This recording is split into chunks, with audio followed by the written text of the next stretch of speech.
Boca, le saluda el licenciado Joshua Barbosa, soy profesor del Instituto Tomás Garriga Masaryk y docente de este diplomado internacional en enfermería oncológica. Vamos a iniciar nuestro módulo, nuestra sesión número 4, denominada cáncer cerebral y del sistema nervioso central. Este es un tema bastante amplio que vamos a abordar de manera corta, vamos a abordar de manera clasificada, vamos a resumir todas las partes que van a encontrarse dentro del tema de cáncer cerebral, ya que sabemos que es una clasificación o tiene una clasificación bastante amplia. Uno de los aspectos principales en el abordaje del cáncer cerebral, tanto para la clasificación como para el diagnóstico o incluso su etiología misma, es la identificación metastásica de estos. Hasta la actualidad, bueno, hay algunas investigaciones que sugieren la etiología única o la etiopatogenia única de este problema de salud, que es el cáncer cerebral, cuyo origen es intracerebral, ¿no? Es decir, en el mismo sistema. Sin embargo, en las literaturas, en la mayoría de literaturas y por la epidemiología de ese problema, la mayoría del cáncer cerebral o de los tipos de cáncer cerebral que suceden están producidos mediante la metástasis por alguna región más cercana al cerebro. En este caso, la mayor incidencia de metástasis de cáncer cerebrales se producen en el pulmón, ¿no? Es decir, los cánceres de pulmón y los cánceres de mama son los factores de riesgo con mayor porcentaje de vulnerabilidad para desarrollar el cáncer cerebral. Vamos a iniciar entonces esta pequeña conferencia para desarrollar los temas de etiología y factores de riesgo y clasificación del cáncer cerebral y del sistema nervioso central. Bien, veamos. Etiología y factores de riesgo. En la mayoría de los factores de riesgo, en este caso los factores etiológicos que se vinculan al cáncer cerebral, están relacionados estrechamente con los factores genéticos por algunas enfermedades como la neurofibromatosis, ¿no? Aquí vemos un paciente con neurofibromatosis, la esclerosis tuberosa, la peculiaridad de la piel. Esta es una de las observaciones también que se realiza en el cáncer cáncer cerebral.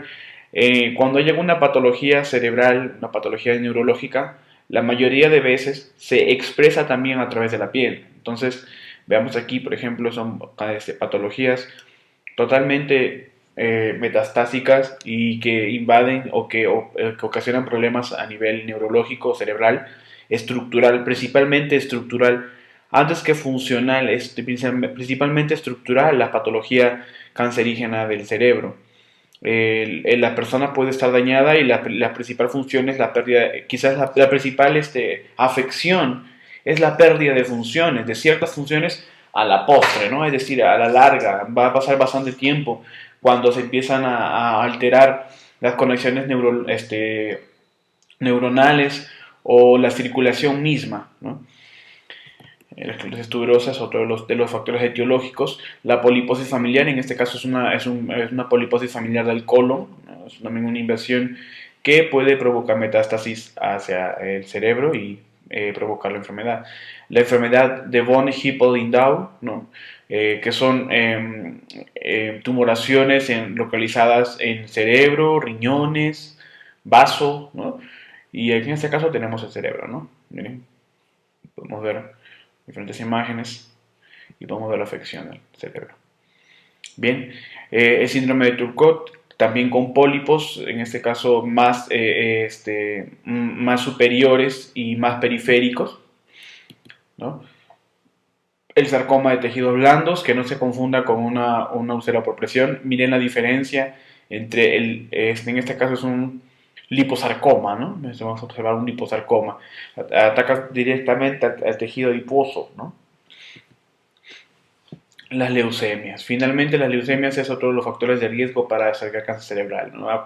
Recordemos de que las enfermedades leucémicas o problemas leucémicos se encuentran en la sangre y de todas maneras tienen que llegar al cerebro, ¿no? Migra, se instala en la estructura del cerebro a través de los vasos sanguíneos y finalmente empieza a afectar las funciones. Como les digo, empieza afectando principalmente la estructura antes que la función, ¿no? Ya la función se daña a la postre, se daña más adelante.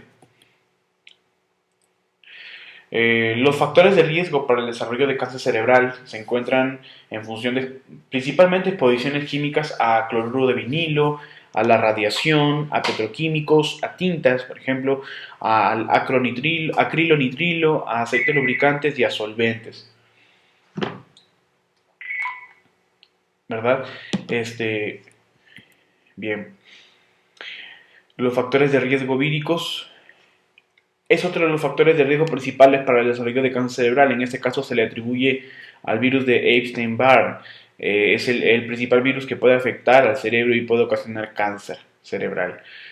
Bien, ahora vamos con la clasificación. Vamos de una manera rápida para que en la próxima sesión empecemos a revisar de manera puntual cada una de las clasificaciones en neurooncología, ¿no? Veamos, la primera clasificación de los tumores cerebrales o el cáncer cerebral son primarios, es decir, que pueden ser intracerebrales o extracerebrales. En los tumores o cáncer intracerebral son tumoraciones o tejidos neoplásicos que afectan principalmente la estructura del cerebro, la neuroglía, las neuronas y las células de los vasos sanguíneos de tejido conectivo, ¿no?, en el cerebro. Eso es por propagación o metástasis, ¿no? Aumenta más la vulnerabilidad del paciente. Por otro lado, tenemos dentro de la clasificación primaria del cáncer cerebral, tenemos a los extracerebrales, es decir, suceden fuera del cerebro, y son los meningiomas, los tumores de nervio acústico, los tumores o tejidos neoplásicos que afectan a la hipófisis y a la glándula pineal. Y finalmente tenemos a los tumores metastásicos, ¿no? Son tumores que indirectamente por alguna propagación de algún órgano cercano, o sea, proximal o distal al cerebro, afectado por un tejido neoplásico o un cáncer o un tumor, llega a través de la circulación hacia el tejido, en este caso en el tejido cerebral, ¿no? Bien, la próxima sesión, estimados colegas, vamos a estar revisando algunos de los temas principales como las características clínicas y el diagnóstico y estadificación patológica. Vamos a revisar también los principales tumores en el cerebro y médula espinal.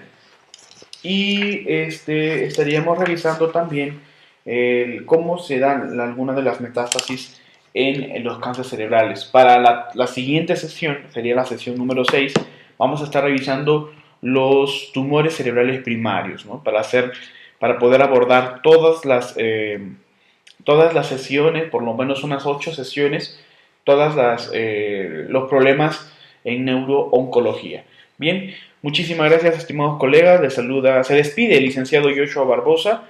Espero que hayan atendido esta conferencia y podamos abordar de manera más efectiva, más precisa, todos los puntos en el cáncer cerebral, que es uno de los problemas principales y más con difícil abordaje terapéutico y diagnóstico, ¿no? En el sistema de salud. Espero entonces su participación para el siguiente módulo y Dios los bendiga. Muchísimas gracias.